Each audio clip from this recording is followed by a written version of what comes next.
Since the Senate last convened, terrorists have sent shockwaves through the civilized world with savage, cold-blooded violence. On October 7th, Hamas and Palestinian Islamic Jihad desecrated Israel's soil and tore apart Israeli families with utterly medieval brutality. Like ISIS, terrorists from Gaza turned peaceful homes and neighborhoods in Israel into blood-soaked war zones. It was the deadliest attack on Israelis and on American citizens overseas in decades. But now, reports and images of these horrific scenes have spread widely. Accounts of Israeli women tortured and raped, of elders kidnapped, of charred corpses and beheadings, and of children shot dead in their homes have shaken peaceful people to their cores. In one kibbutz, a paramedic named Ahmed was working to save the lives of victims, pouring into a local clinic when she documented what would be the last moments of her own life in messages to her sister. Here's what she said: "They're here. I don't think I'll get out of here alive. Be strong if something happens to me." A few minutes later, in a call from Emmett's phone, all her sister could hear were gunshots and screams. Once in 10 residents of the community were slaughtered by the terrorists. Here's how one retired senior IDF commander put it after he ran to rejoin Israel's defense efforts. "I've heard during my childhood about the pogroms in Europe, the Holocaust, of course. All my family came from Europe.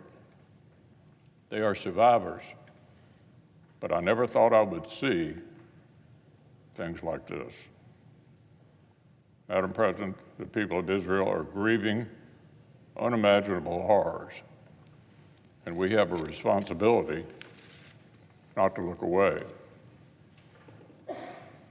Not least because the same news that has shaken the civilized world to its core has emboldened anti-Semites and terrorist sympathizers across the globe.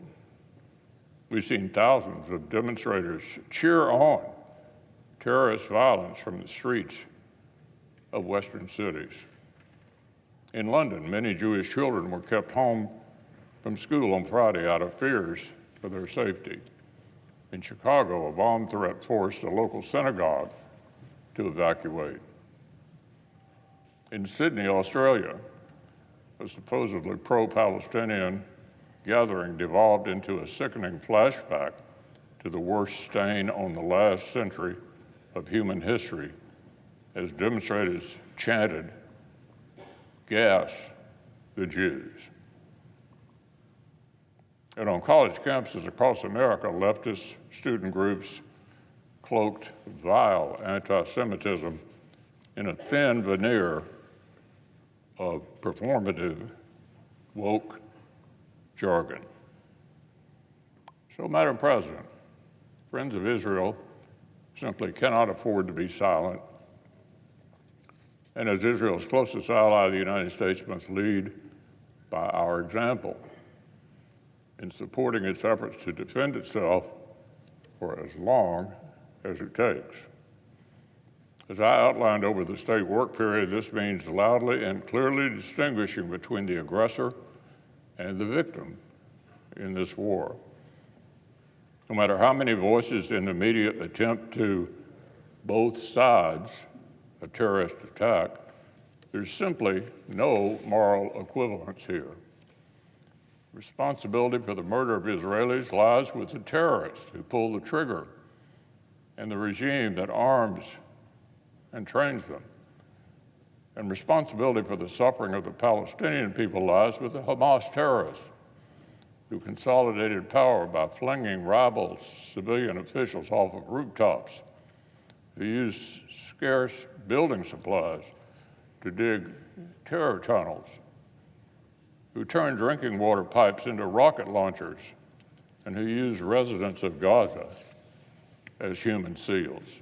Make no mistake, the surest way to stop violence against Israelis and oppression of Palestinians is to wipe terrorists like Hamas from the face of the earth.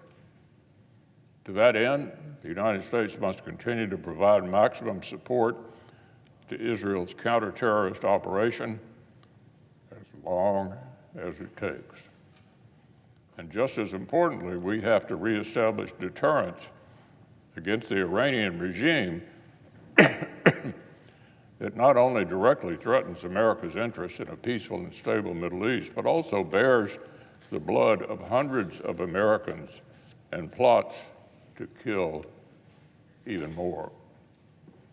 America's disastrous withdrawal from Afghanistan, the desperate pursuit of a new nuclear deal, and the failure to respond decisively to attacks on U.S. forces in Syria have weakened our deterrence against the world's largest state sponsor of terror.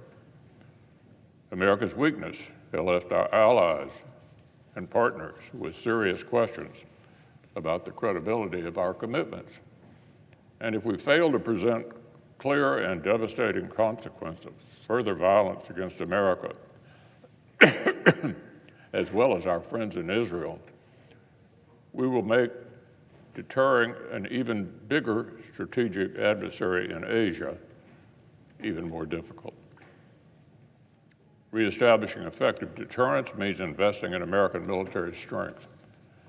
It means investing in an industrial base that's capable of equipping both U.S. forces and our allies and partners to meet authoritarian aggression in Europe, in Asia, and in the Middle East. And it means responding to challenges with credible and unflinching resolve. This is a fundamental responsibility of governing. Full stop.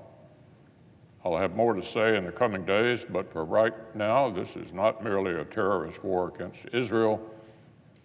It's part of a clear and present danger to the United States and the entire civilized world. This, Madam President, is a time for choosing. As Israel works to eliminate the terrorists who threaten its existence, the United States must reaffirm our commitment to Israel's security. And we must continue to demonstrate by our leadership that no country should offer safe haven to those who aid and abet terror.